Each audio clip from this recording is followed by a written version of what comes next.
All right, everyone, I guess we'll get started. Happy New Year to everybody. I don't think there's anyone here that is sad about seeing last year go away. Hopefully this will be a better year for everyone, and we'll be able to get out and patronize our favorite eating and drinking establishments soon. Today's agenda, we're going to have, our usual updates from Atherton PD and from our fearless leader, Tom, as far as A.D.A.P.T. And then we have a special guest. Chief Johnston is joining us, and we'll talk about fire safety, followed by Dr. Jemelian, who will talk to us about first aid. So welcome, everybody. We'll get going. First up is Sergeant Robbins. I haven't been monitoring. I guess it might be the chief who's giving us the A.P.D. report. I don't think I saw Sergeant Robbins on there. So again, good morning, everybody. Happy New Year. Goodbye to 2020. A lot of challenges brought our way due to 2020 and COVID, but as usual, A.D.A.P.T. stepped right up, get those challenges head on, and I think it showed a lot of resilience. Training is paying off, and looking forward to what's going to come our way in 2021. The PD, we were COVID free for quite a while. You might have read in the paper that we did have a couple officers and one of our support staff test positive. Luckily, the mild symptoms. Most of them, 2 are back to work, and 1 should be back to work next week. And then we're finding out from the county that police should be receiving the vaccine later this month. So we're looking forward to that. So we make sure that we're standing at the ready. Let's see what else in the PD. Our flock system is doing great. We've already had 1 arrest from our flock system and identified a burglary suspect. So that program is going very well. It's going to pay off big dividends down the road for us. So from the PD, that's about it, other than, of course, just looking forward to working with A.D.A.P.T. this next year. Really looking forward that I can bring donuts to everybody and we can get back meeting in person and doing our training. And for those residents that signed on that aren't A.D.A.P.T. members, thank you for doing that. And if you're not an A.D.A.P.T. member, consider being it. So that is all we have from the police department. Chief, would you mention that you are working on the DSW? Yes, we are working on the disaster service worker designation. That is a goal that we have for this year. I'm continuing to work with our town attorney and our city manager on moving forward on that. Very good. Fantastic. Thank you, Chief. One question, I'm guessing that this New Year's Eve was maybe a little less active for you since most people have nowhere to go, or was it as busy a time as it can be? It was pretty quiet along the peninsula. I think you always have, and you're always going to have, unfortunately, your DUI collisions. I believe that we had 1 DUI arrest, but no, other than that, it's been one thing about COVID and people being home, it's been quieter overall. Mm-hmm. Well, that's good news. All right. Thank you, Chief. Yeah, everybody have a good morning. I'm going to step off. All right. Happy New Year. Thank you. Next up, Tom Pressing with the A.D.A.P.T. News. Good morning, everyone. Happy 2021. Thank you for joining us this morning. I'm really enthused about what A.D.A.P.T., the board, and you, the community, are about to undertake this year. As the chief pointed out, we proved our value to the town of Atherton in 2020, and in 2021, we're going to upgrade our readiness and capability at our Saturday community meetings and provide advanced training to our area, block, and neighborhood coordinators and any A.D.A.P.ters who wish to receive it, to continue being a valuable asset to the chief and the town. We will also focus on increasing our leadership presence in the neighborhoods and expand the number of EAPs, which are the emergency assembly points throughout the town. As Chief pointed out, he's working on the DSW, the status, the program of which would put A.D.A.P.T. in an elite status of citizen emergency responders. And our target date for this designation is our community meeting of July. And the chief will provide more information as he proceeds in that endeavor. And COVID permitting, we want to invest in drills for the block, neighborhood, and the areas. We'll see what how COVID affects that. And to start our year, we are pleased to have two speakers who will touch on home safety as the foundation of our A.D.A.P.T effort. Thank you all for being here. Colleen? All right, well, that was quick. With that, we're going to go ahead and move into our education training segment. We're delighted to have Chief Johnston with us today to talk about fire safety. Chief, I probably of all the A.D.A.P.T folks know you the least since we're just meeting. But I would love to introduce you a little bit more formally. Can you tell us a little bit about yourself? Because I just don't have those details at hand, but I'd like everyone to know who you are. Excellent. Well, again, my name is Jon Johnston, and I am currently a Division Chief and Fire Marshal at the Menlo Park Fire District. I have been with the department 20 years, and I grew up in Southern California and received a degree in biology from Pepperdine University.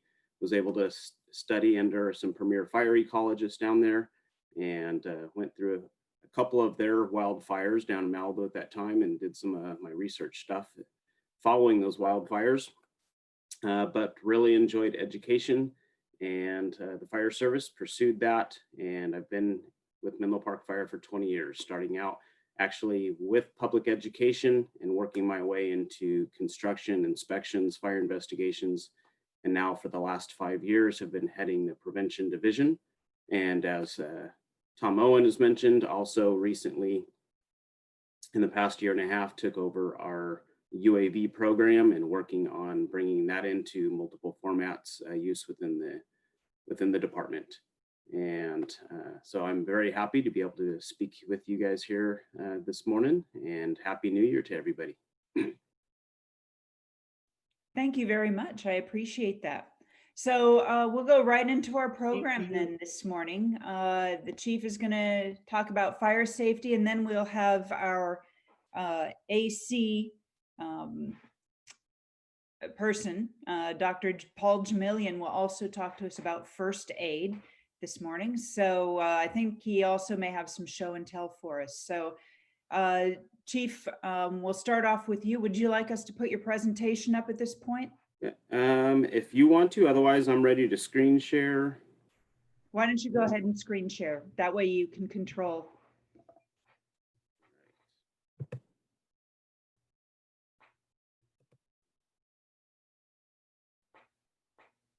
Like we're good. Everybody should.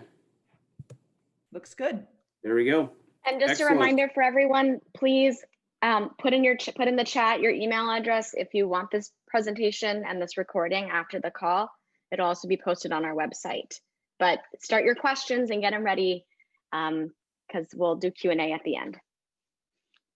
Excellent. So I do have quite a few slides. Some of them, just so you're aware, are a lot of text. I tend to like a lot of action pictures and stuff to go to describe, but this was a bit of material, but this is very basic and simple aspects of fire safety, different ways to be prepared within the community.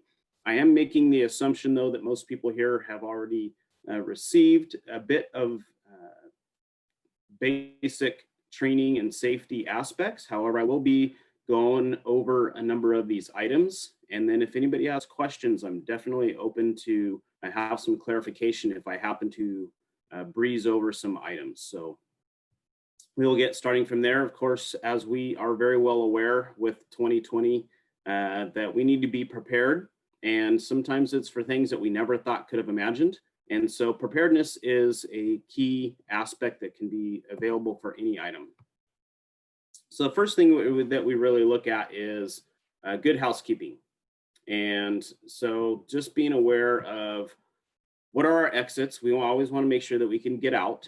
Having fire extinguishers that would be available if we need to tackle any type of a minor fire so that it can be mitigated quickly.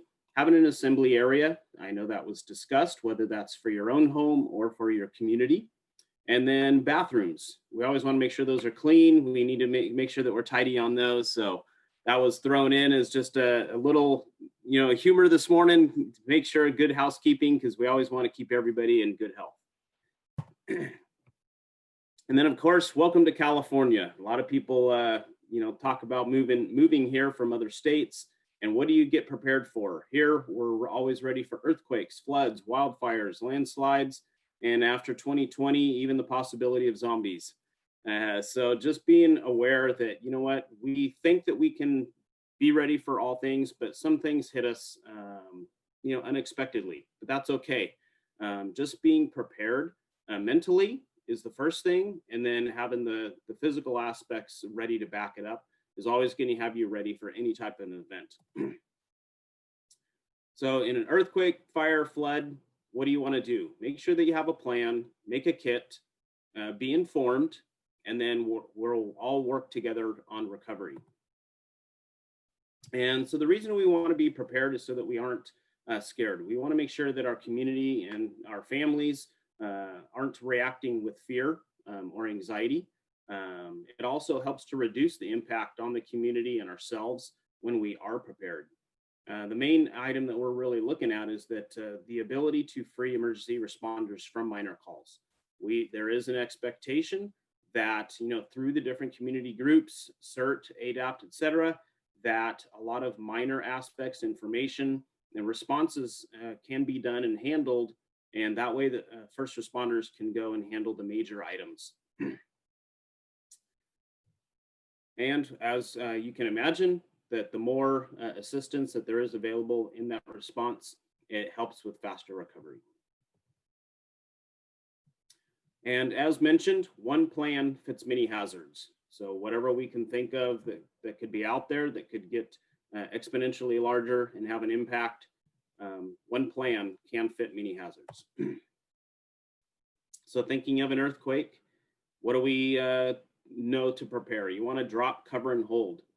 When you can, you want to stay outside so that you are less risk of collapse, things falling on you or others, and move away from buildings, street lights, wires that could fall. And just be aware of the locations of power lines and gas lines, whether it's for your home or your place of business. And for those that are on the coast, for us, we don't have to really worry about tsunami where we are at. But if you happen to be on a coastline or an area that would have signs or an awareness of that, if the earthquake is longer than 20 seconds, you want to make sure that you move to higher ground, inland, or listen for any tsunami hazard warning notifications. So facts about fires. Fires is a common aftermath of any type of emergency. More than 3,400 people die each year and 16,000 are injured from multiple different types of fires. When we think of fire, I'm sure the thought that actually enters your mind is a house fire. Well, we can have more than just a house fire. It could be a vehicle fire. It could be a fire from a campfire or your outdoor just warming fire that you're having fun around a fire pit. It could be playing with a lighter, fireworks, a lot of different ways. So once you start introducing, that flame, injury does occur. But fire is actually the largest part of disaster, especially after an earthquake, just due to the lack of resources and the amount of fuel and fire spreading rapidly. And when it does come to house fires or fires in commercial buildings and stuff, asphyxiation is actually the leading cause of the fire deaths. It's actually not the fire and being burnt, but it's actually the toxic gases that follow with it. So just being aware of what are your practices. Safe practices means to not be utilizing flammable liquids indoors. There's no use of refueling your motorcycle or doing mechanics work inside your house. You can keep it in the garage or really outdoors in a nice ventilated area. Storing those items that you have in a proper ventilated shed. No smoking in California. That's actually not much of a worry because there's not a lot of smokers in California, but I think a lot of you realize once you head out of state, that changes. And then clean out cluttered areas. It's amazing how many fires spread easily or started just to, again, the good housekeeping aspects. And it's difficult for us to put them out, or even for others to put them out when there's a large amount of fuel. Discarding materials properly, and then especially ensuring your chimneys are properly insulated and maintained. I would always have them checked after an earthquake, just because cracks can occur, especially the older they are. And then if you do that on an annual basis, if you are an active user of your chimney, then make sure it gets inspected and cleaned in the fall prior to your use, so that you know that you are safe. Space heaters are very popular, especially at workplaces. Like to keep our ankles warm when it seems like it's cold in the office. But make sure that those heaters are at least 3 feet away from any type of combustible materials. And that would even be in your house. And then electric is what's going to be preferred. Anything else that's going to have a type of a fuel, those should be outdoors. Fireplaces, storing ashes in a metal container, making sure that they're cool. If you put them in a container, cover it with water. So pour water into the ashes till you see it floating on top. And that way you know that those ashes can actually be put out. We actually have multiple fires each year. In fact, we just had one at Camper just this, I think 2 weeks ago, where they took the ashes out from their fireplace and put it into a box and brought it indoors, and there's hot ashes, and the ashes can actually have hot bits in them for over 48 hours after you thought they were out. And of course, if it gets next to cardboard or something and sits in it, there it goes. So making sure that they stay away in something that's non-combustible, or make sure there's water on them and turn it into a nice ugly paste that you can throw away later. And then obviously with candles at this time of year, or if you're using candles as a means for light after an emergency, making sure that it's going to be in a tip-proof container, or if it falls over, that it falls over within a container and can go out, but keeping it away from any type of combustible materials. Smoke alarms, most important thing that you can have in your house right now. And everybody should definitely be changed over now to the new smoke alarms. The batteries that are in the smoke alarms now, California state law, it should be the 10-year battery and should not be able to be removed. If you have a battery that can be removed, or your smoke alarm is more than really a few years old, chances are it needs to be replaced. And so make sure that you have one on every level of your house, in every hallway that leads to bedrooms. And I'm even going to recommend even having them in every bedroom. New homes, that is the law, but older homes, before the law, it's only required outside. But I think it's always important to have as much notification as possible. And carbon monoxide alarms are also required if you have a attached garage or natural gas appliances in your home. Fire extinguishers can be a first line of defense for you, so have an automatic fire extinguisher on hand, one on each level of your home, or if you have outdoor detached structures, so that you always would have one within, say 75 or 100 feet of travel. You can grab it quickly and get to the fire quickly. It would be a standard extinguisher that you could get at Home Depot, Lowe's, Costco sells them in 2-packs, I think. And then you want to get them serviced or just replace them. People ask, what do you do when you replace them? I say practice with it. You can spray it out on your lawn in the backyard, turn your sprinklers on. It's not going to harm anything, but it's good to practice and know what it feels like. For your families, make sure that you review and practice escape plans. It's important that you have a common location, whether that's like a tree in the front yard or maybe a neighbor's house, someplace that everybody would know that if you are at the time disconnected due to escape routes, whether you're going out of a window, etc., that you're all going to end up at the same place.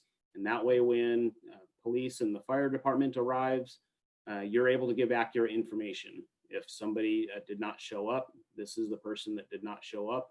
And so that helps direct us to a location to help search quickly. making sure that your escape routes work, whether it's with ladders, the roof, your windows, and then teaching your family members to stay low to the floor, because that's where it's cool and that's where your fresh air is coming in. And then the hard one, I know for most mothers, is sleeping with the bedroom doors closed. For families with little kids, they want the bedroom doors open because they want to hear the young ones, or make sure the little kids can come into the bedroom at night if they're scared. Trust me, I got 4 kids myself, and sleeping with the bedroom door, you'll still hear them, all the little pitter patters of feet, and if they're going around, and they'll be able to work. But having bedroom doors closed is probably one of the biggest lifesavers in any type of a fire and emergency in your home, but also aiding in reducing the amount of destruction that goes through a house fire, because it actually is a huge barrier in preventing the fire spread and aiding fuel. But again, it is the hugest factor I've seen for life safety in a home fire. To escape a fire, use the back of your hand when checking a door. Start down low and work your way high, because again, heat goes up high. And so the back of your hand, the reason you use the back of your hand is if you used your palm and you burnt it, now you can't really use your hand. But the back of your hand, it still is a usable tool. Crawl low under smoke and make sure the doors are closed behind you. Everybody knows the acronyms of stop, drop, and roll. Make sure, especially for young kids, that they are aware that this is for when your clothes catch on fire, not for any type of fire. So make sure that this is a positive thing that is taught. If your clothes catch on fire, stop, drop, and roll. For disasters, make a plan, get a kit, stay informed. Any type of hazard that we want to think of, make sure you gotta have a good communications plan. And then what some people may not realize is a financial plan. Do you have cash on hand that is stored somewhere, or do you have access somewhere else? A communications plan would be a relative that's out of state that everybody can check in with. Because if phone lines communication is down locally, it may still be open to reach out of state, and utilize that as a means to have your family all check in and know the well-being of everybody together. We already covered a lot of the fire hazards you could have around your home. Just be aware of the locations and how you would properly shut them down. So here's an example of natural gas that everybody has. If you do not have one of the automatic shutoffs for an earthquake, know how to manually close them. You'll see the valve that the picture on the right. When the valve is in vertical alignment with the pipe, that means it's open. And then you would just utilize a wrench or a safety wrench that may be handed out and turn that horizontal to the pipe, and it will be closed. Water lines may have various different types of valves, but if you have a water line break, then you want to make sure that you are able to turn those valves closed. What you're seeing here in this picture is what's called a globe valve. You don't know whether it's open or closed. So remember righty-tighty, lefty-loosey with most things. So, you know, utilizing a clockwise motion, turn it to the right to shut it off. And then electricity, knowing where your electricity comes into your house, knowing how to utilize breakers, or as simple as just unplugging items when it's safe to do so, shutting off electricity as a source of ignition if there is a gas leak. Here's a sample of having an evacuation plan that you would have with your home and practice with your family. And here's an example of whether it's a business or again your home, of being aware of alternate locations that would be away from the danger, but yet your family would be aware that, hey, this is our priority areas where we will meet together. And we've seen these pictures before from New Orleans, etc. Evacuations. We like to wait to the last minute. And we're a lot of times also creatures of habit. Here's my only way out. And so you want to be aware of what are the different ways that I could get out of my area where I live. There's more than one way out, especially when emergencies, we don't get to plan where they're at and when. So know different ways out. Leave first. then ask questions. A lot of people want to try to obtain a whole bunch of information, meanwhile losing valuable time. Keep your gas tanks full as best as possible. Follow designated routes if PD and fire are designating you to certain locations. And then how are you prepared? Utilize your favorite items and stuff that you would normally use if they're canned prepared items, and then regularly use them so that you know that they're always fresh, and then have extra supplies. We're going to go through them here pretty quickly. Plan for at least 7 days. I think everybody is aware that 14 days is more realistic in some applications or where you may be. 1 gallon of water per person per day, which ends up being quite a bit. And again, that's more on the drinking side. If there's water that needs to be utilized for more medical purpose, cleaning, etc., then expect more. Canned foods, cold cereals, peanut butters, good amount of sugar and energy.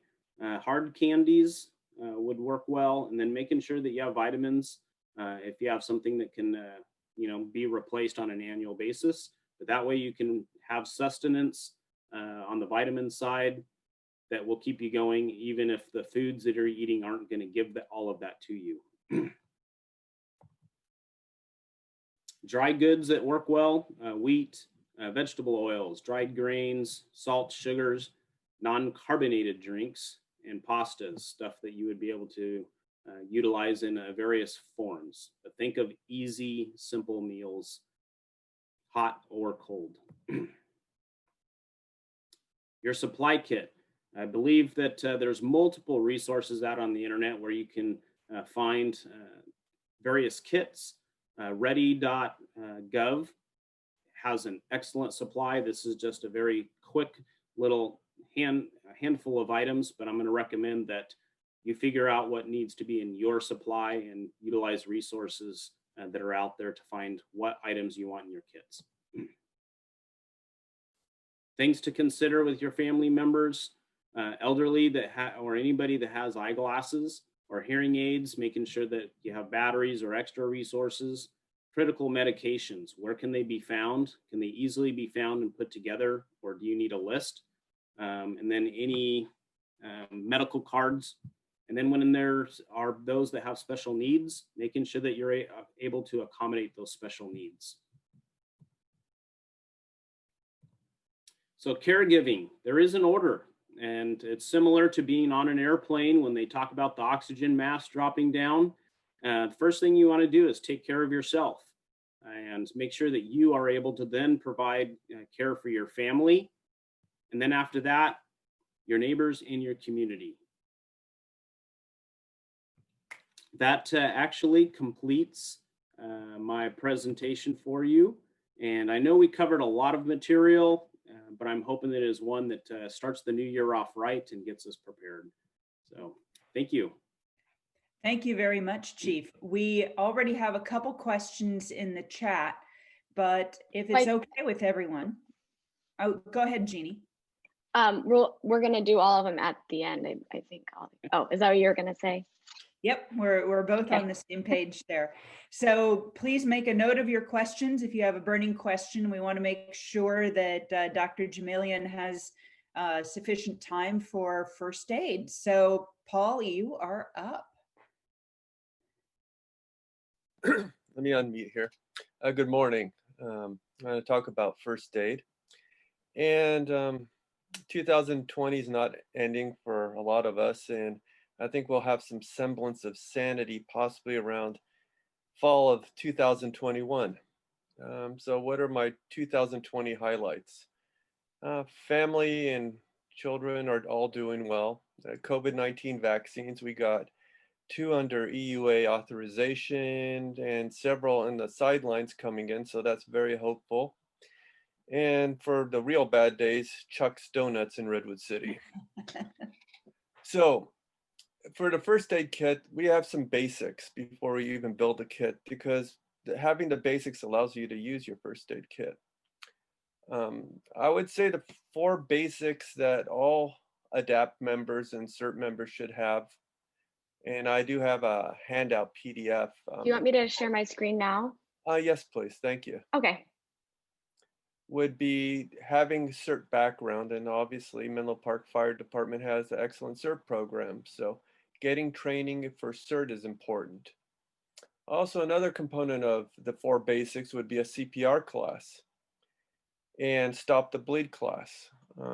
Those are basic skills, and actually last year around March we had a CPR and stop the bleed class planned for 2020, but because of the COVID crisis, that was put on the side. Hopefully one day we can do that. I am certified for teaching stop the bleed class, so maybe in one of our future Zoom meetings we could go over that. And most importantly, which Tom has done an incredible job, including the board, training and exercises, because you could have all these fundamentals, but if you don't train and exercise in every day, your utilization of all the resources or training you have is worthless.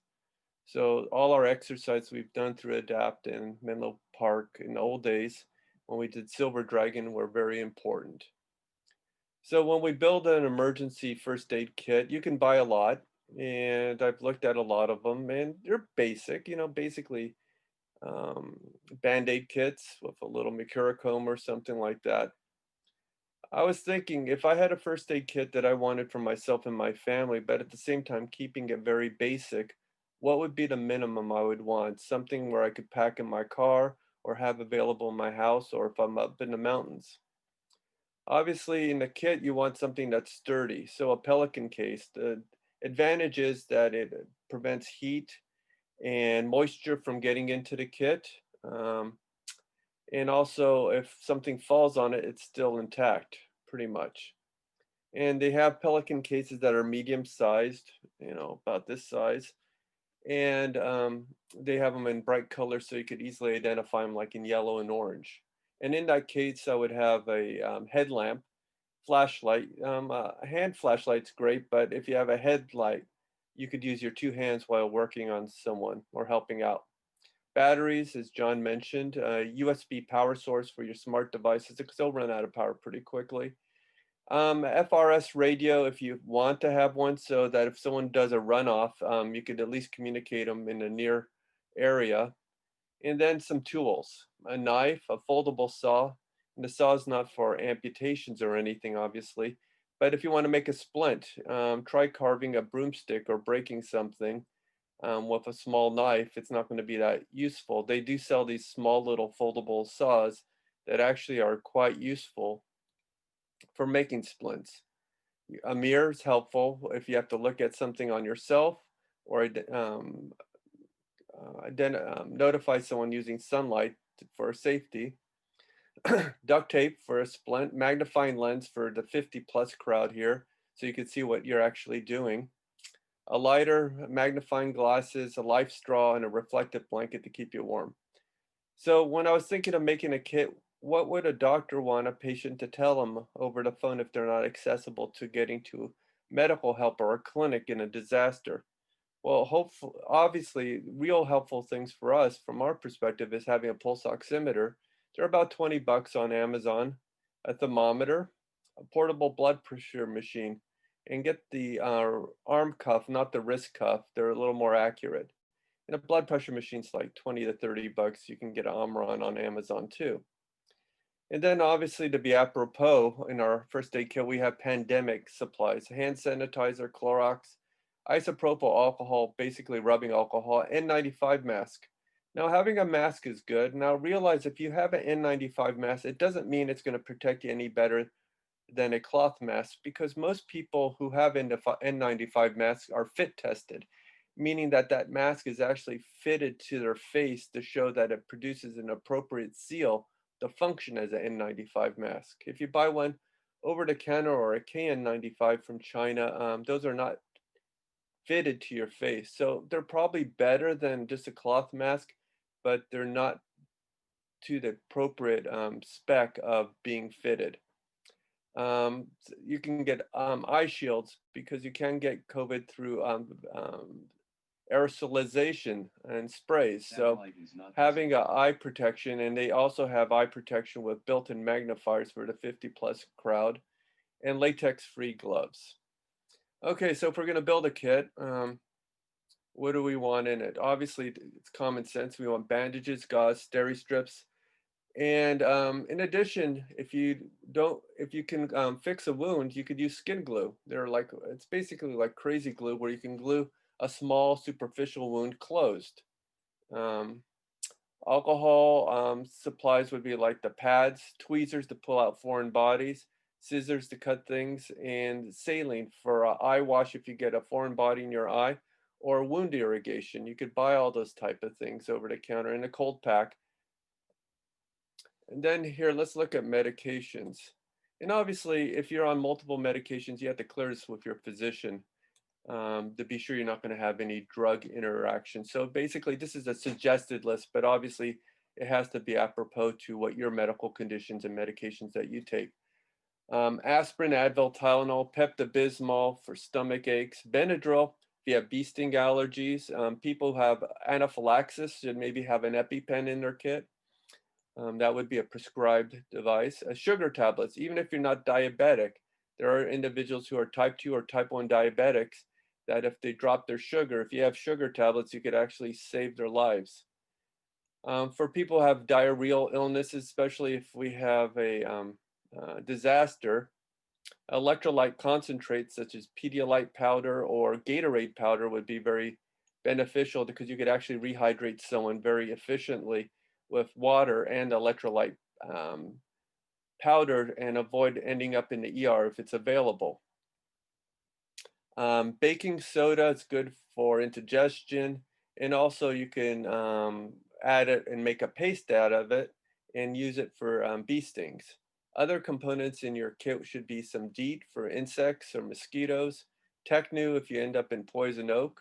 Aloe is great for multiple things such as skin moisturizer, or for burns. Hydrocortisone is great for multiple applications from getting itchy to burns also. Arnica is a homeopathic medicine, which is great for injuries such as bruising and local superficial trauma.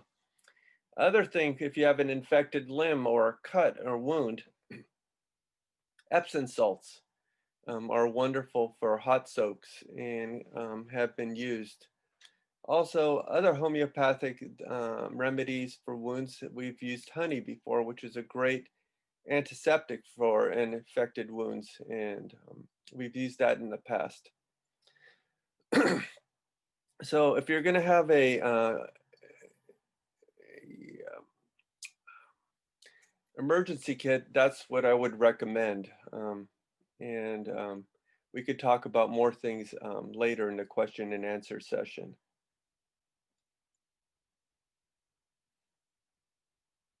All right, thank you very much, Paul. Sorry, I was slower. I'm getting my arm tossed by a big dog. All right, let's move on to the Q&A then at this point. Very, very interesting, Paul, because I have a medical kit set up, but there's a few things in there that I think I need to add. So thank you for the list. That's great.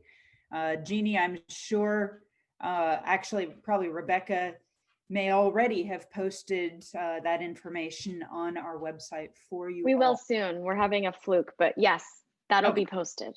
There we go. So the first question I have is for the chief. Are there different types of extinguishers? In your talk, you'd mentioned the ABC kind, but some of us may have older ones. What do we need to worry about there, or do we need to worry? So for one, you don't need to worry if you have an extinguisher to utilize. I would utilize it when it's safe to do so. But there are different types of extinguishers, but you're going to find that in a commercial sense. So for the everyday home use, you're going to utilize the ABC extinguisher that we're familiar with. When it comes to age, a couple recommendations for maintenance: turn it upside down about once every 6 months so that the powder that's in it doesn't cake and could possibly clog. And then tap the dial that's on there. Every piece of equipment, no matter what you have, is only as good as the cheapest piece of equipment. that dial's a 5-cent dial, not made in America. And so that dial may not be working properly, and you want to know if it's actually pressurized in the green or maybe it's in the red. But its practice commercially is to get them serviced annually. On the home side, I'm going to say you're actually good for 2 to 5 years with it, as long as you are, kind of keeping it maintained, keep an eye on it. But then I would, if it has a metal top, you can actually recycle in essence and get them reserviced, or just go ahead and purchase a new one. Very good. I appreciate that. Another question that was in the chat that I think you also answered in the chat. If we have a chimney and we're not using it for a fire, does it really need inspection? Do we need to worry about, I don't know, structural issues? What do you recommend? So there's 2 different fireplaces that we're concerned with. One is the brick, old school brick chimneys. So that's typically where we're looking at, yes, get them inspected. If you're utilizing them to see if there's any mortar or anything that may have been released that is allowing heat to get out of that chimney. But also just due to natural settlement, small earthquakes that we may not even feel, you always want to keep an eye on those, just because there is the danger of collapse of the unreinforced masonry. Newer chimneys, I would say you only really need to get those inspected if you plan on using them. They typically are going to have a metal flue, and but the same thing, anything wears and tears with age. But on those, I would say you only need to get them inspected if you plan on utilizing them. Very good. Thank you. I don't see any other questions in the chat. I have a quick question. What about fire blankets, those things that you see online that you can keep near your stovetop to like wrap around something to put out a fire? What sort of things like that are gimmicks, and what would you recommend are actually effective to have in a home So for fires? Yeah, so a fire blanket obviously it's made for multiple purposes, and it's going to be made to a little bit higher quality. The biggest thing that you're going to be looking for is, if you want something like that for yourself in the house, make sure it's something that's made out of cotton and it's not synthetic fibers. Synthetics have a lower melting temperature and could end up not really helping. But if you just had a 100% cotton towel or a 100% cotton blanket, that right there is going to be good enough, in my opinion, to be able to accomplish the same goal that you would have in your house, to wrap or cover somebody, and it's going to provide quick protection. And then again, once that occurs, you want to stop, drop, and roll. If somebody has a close or there's a person fire, then stop, drop, and roll. You want to cover them, and then you're going to stop, drop, and roll with that person, especially if it's a little kid and may have some difficulty. Stop, drop, and roll with the person that's experiencing that. And then you want to start proper cooling of the burns. So you can actually leave that 100% cotton blanket on them and just pour water, cool water, not don't use ice or some of those other things that people talk about. It's just cool water constantly. And then that way that cotton blanket can actually aid in keeping that coolness on the burns. But I'm not sure if the doctor may coincide with that or not, but if so, great. All right, we got a thumbs up. So. All right. Hey, Colleen, I just wanted to make. make one comment on that. Thanks, Chief. And we'd had this conversation in the past. The fire blanket is for helping to extinguish a person who may or may not be on fire, to wrap them in this and roll them and extinguish, the clothing or whatnot. Not necessarily used, as we've seen on TV, for covering the stove or something like that, where you've got a grease fire or something. Just want to make sure that's clear. True. Yeah, and fire blankets too can be for, in a lab classrooms. It could be for the chemical type burns and stuff. I know that there's different applications, and that's the thing. I'm not sure that the blanket that's being purchased is for the right application. And the most important thing is, if there's any type of fire and you're going to make an attempt to put it out or do something with it, one, always make sure that it's small enough or in a safe enough way even though it's an emergency, that you can attempt to put it out, but you always have an exit behind you, that you have a way out, that you're not going to allow that fire to prevent your escape. And then also, depending on the fire, that you've called 911 first when best possible, so that you have emergency people arriving before you attempted to put out the emergency. Now, obviously, if it's a person, you're going to do what you can to get to them quickly, but then having someone call 911 as quickly as possible so that there is aid on the way and it's not being delayed. Excellent. Thank you, Chief. Other questions? You can raise your hand in the app or just speak up at this point. There is no waiting.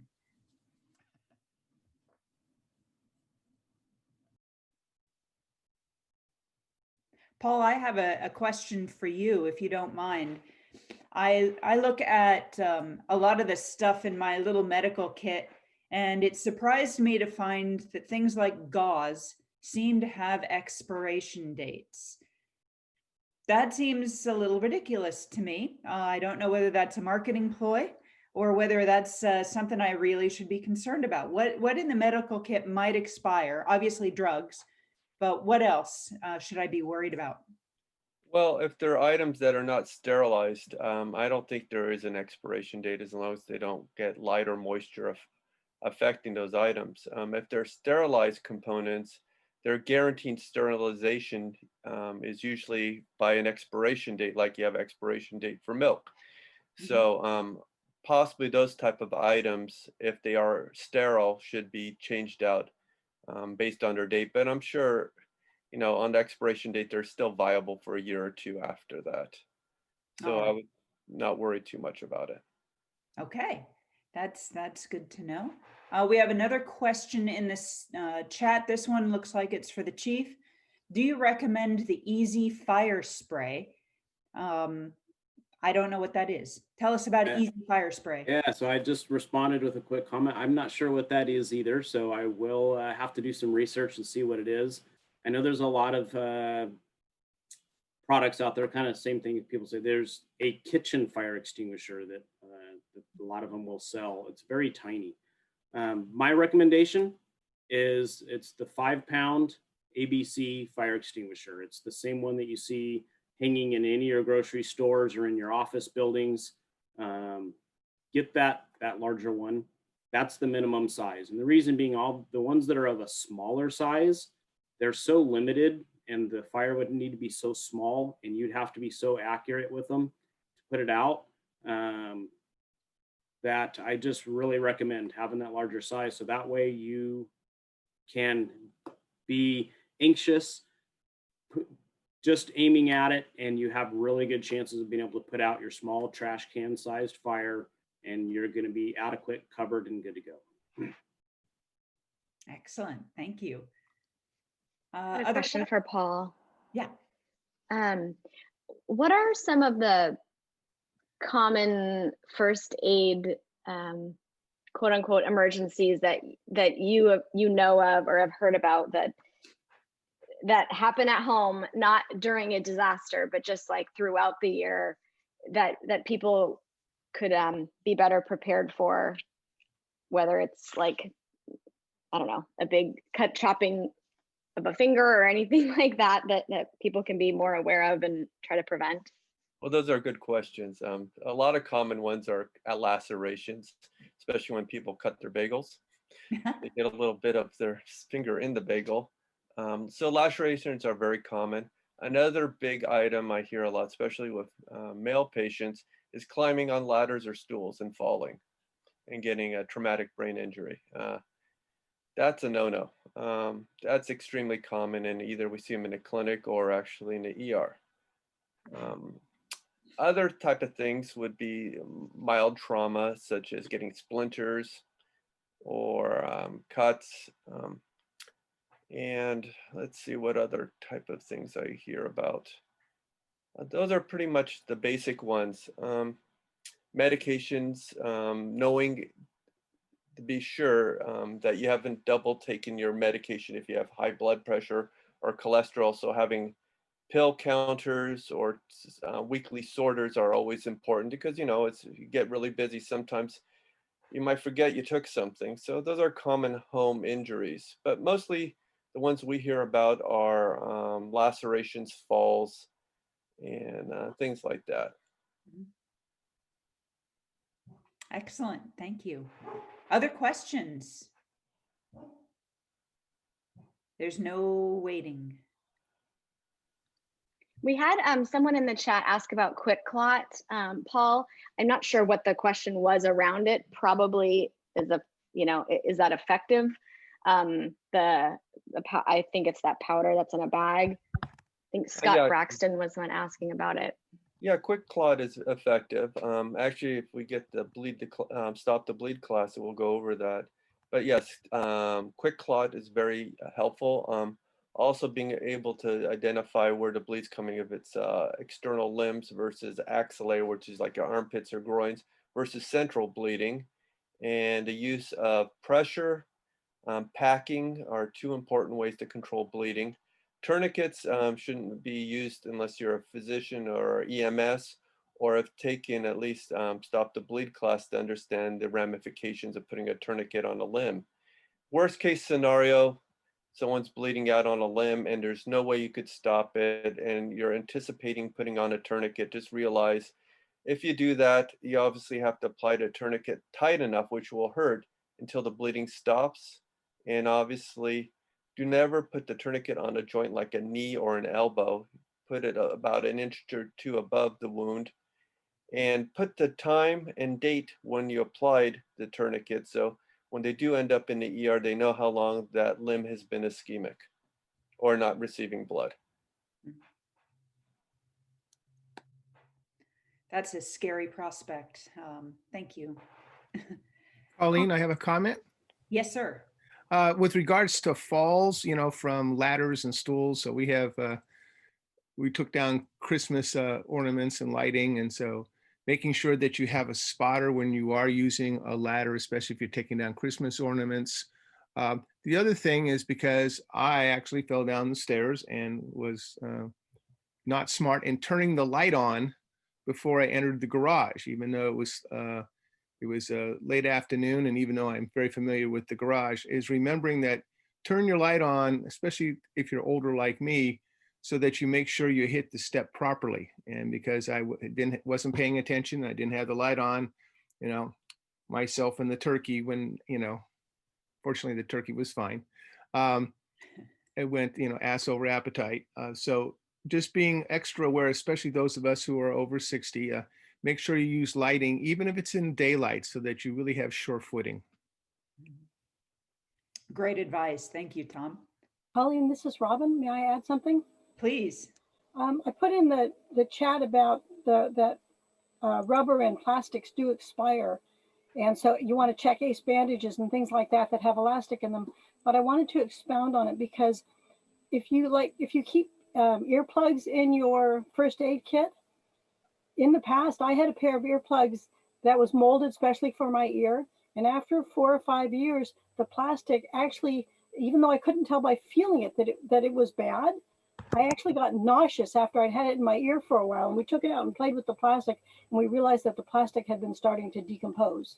So plastics do have a shelf life.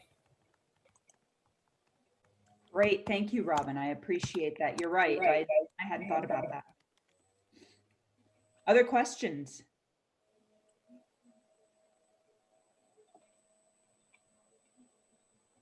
All right. Speak now, forever hold your peace. Oh, wait, I have one in the chat here.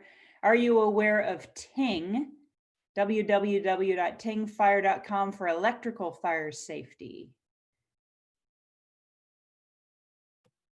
I responded in there. I'm not aware of it either, so I'll have to do some research to check validity. All right. Well, actually, I've heard of Ting also. And that was a project, I think, through our power PG&E. And what Ting is it's a plugin that monitors your power and looks for micro shorts in your electrical circuits in your home, and it has an app to kind of give you an awareness that if one of your electrical devices are going south on you, a heads up. I had one of my friends, he was enrolled in a beta project on Ting, and you could actually purchase a Ting unit now for public use. But I don't know much more about it. Wow. Hello? Can you hear me? Yeah, I can I'm Bill comment. Rosenberg. Our State Farm insurance agent sent us one of these Ting units. So I guess State Farm thinks that they're useful. And I plugged it into my, an outlet, and it's sitting there. It's got a low green light. I hope it never turns red or something. But apparently State Farm at least thinks that this is good for homes. But I wish I knew more about it. I think basically it's a device to monitor your electrical system to see if there's any overloads or problems with that might cause a short or electrical fire. All right, any other questions? Sorry, I did dash and get my power cord there, so. Looks like we have one last one before we go to announcements. Is it okay to install just 1 or 2 fire sprinklers, such as in the kitchen or water heater room, without doing the entire home? Good question. I'm going to say, obviously, as a homeowner, you're welcome to do whatever you would like if you feel a need. The only thing that in my aspect is trying to predict where the fire would start.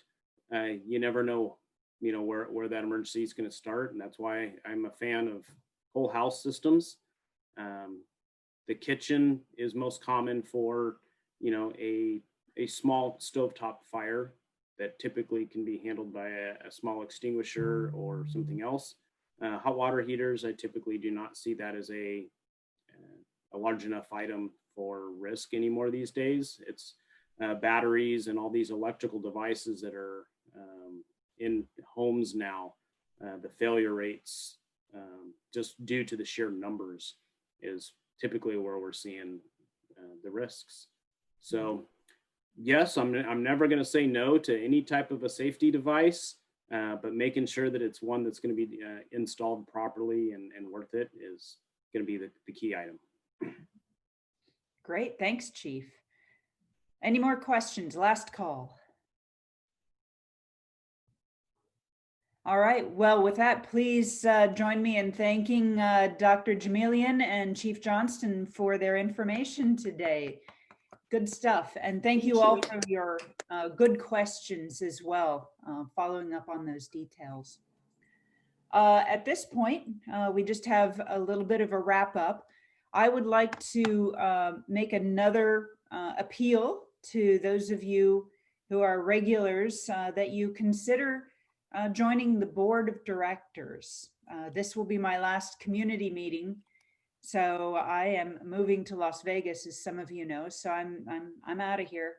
But I've really appreciated all of your, I guess, your neighborly concern. And I don't know if I'll have neighbors as good as you all, or as concerned about taking care of each other. So that's something that's really important to me, and I'm loath to leave this behind. So thank you all for that. However, feel free to join the board. It is a great group of people. They care a lot about what they do, and they would love to have you.